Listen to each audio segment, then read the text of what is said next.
Mapagpalang araw po sa inyong lahat. Kayo po ay kumusta dyan? Saan man kayo naroon ngayon? Naway nasa maayos kayong kalagayan. Ito po yung kamatis ko ngayon.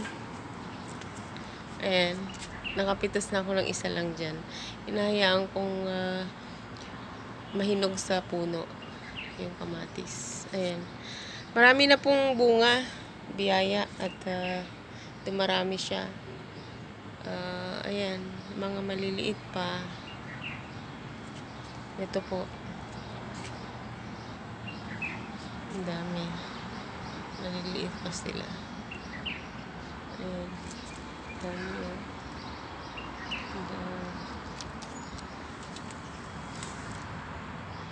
Isang puno lang po yan.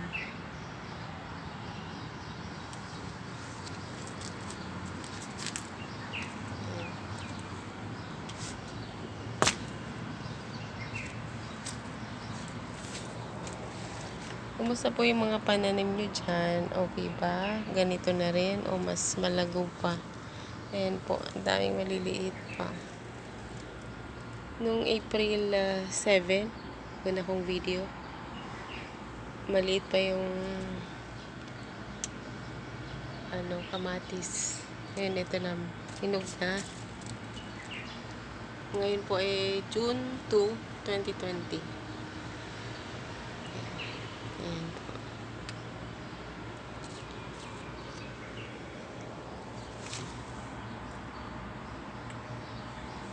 Ayan, meron. Okay.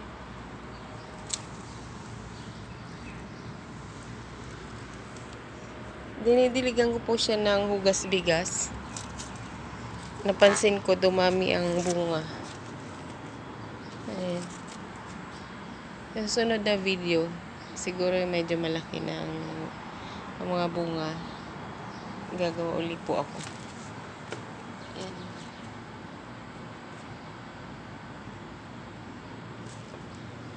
Tuwing umaga, ayan, sinisilip ko kaagad yung kamatis na to. Tapos, mamaya after ng video, ay didiligan ko na po siya. Okay, isang puno lang yan.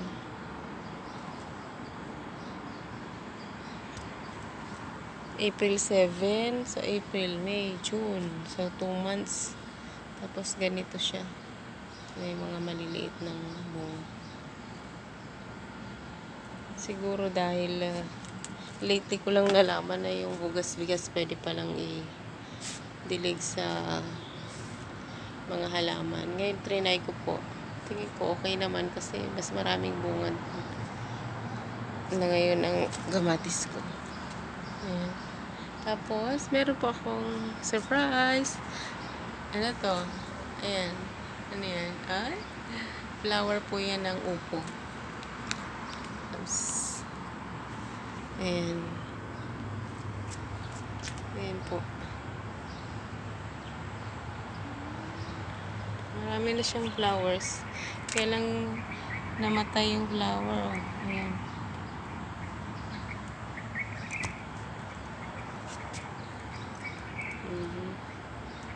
Ayan po.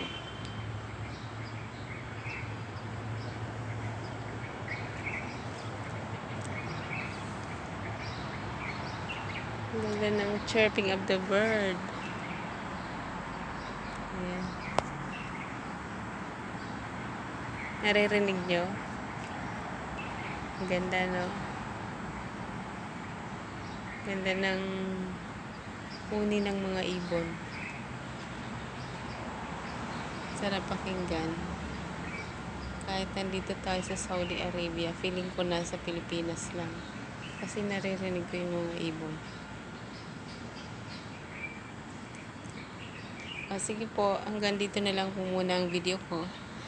Next video ulit pag medyo malaki-laki na yung mga kamatis at mas maganda ng tignan.